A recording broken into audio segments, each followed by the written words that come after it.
wonder. Oh.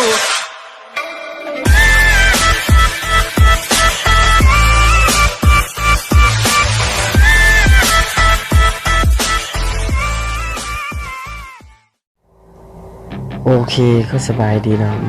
วันนี้ก็มาได้มาอยู่กับช่อง EXP เนาะ EXP1 เนาะนี่ผมก็จะมาสอนหาโทเค็น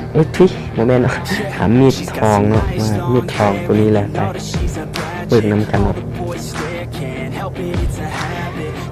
เสื้อตัวนี้ทุกคน FC ทุกคนหรือทุกคนอาจจะได้ยกเสิร์ฟไว้เนาะแต่ตัวนี้เขาเรียกว่ามีดหรือว่ามีดเงินกับมีดทองเนาะเอามาแลกชุดตัวนี้เลยคือชุดพิกแจ๊ดเลยเนาะมีเสื้อมีโซ่เนาะแล้วมีหมวกแล้วก็มีเกิบแล้วก็มีกล่องดวงใจเลยเนาะแล้วมีดทองแล้วมีสีน้ำเงินตัวนี้ทุกคนคงหาได้แล้วเนาะเพราะว่าเขาเกมก็ปล่อยลงวันที่9เนาะวันที่9ก็เป็นวันนี้เนาะส่วน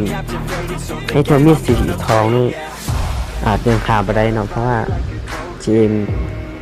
จะปล่อยมาวันที่16นะ17นี่เนาะปล่อยมา2วันเนาะถ้าใครพลาดนะก็พลาดไปเลยเนาะเพราะว่า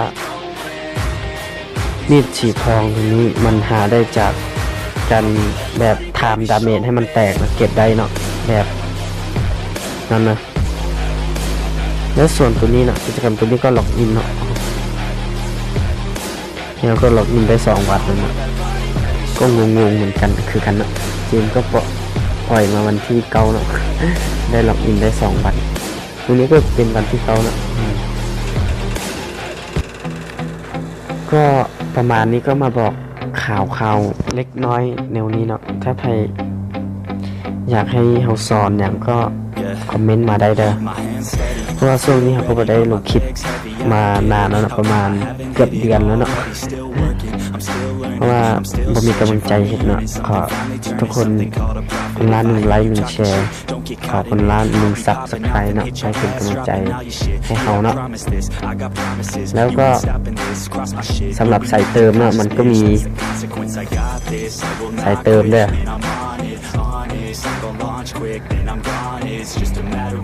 เน็ตช้าเนาะขออภัยเลยนี่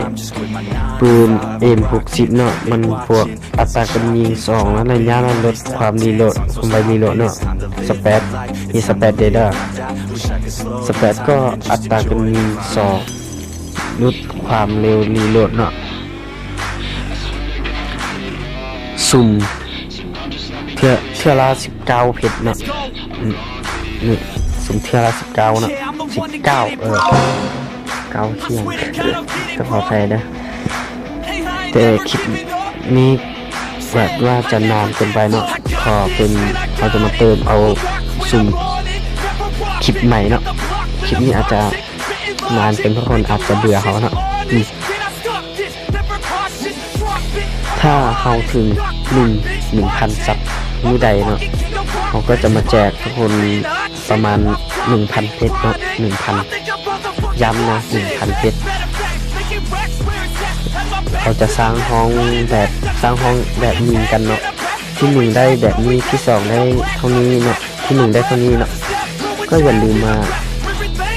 ดึงมาชมคลิปของเราได้ไปละ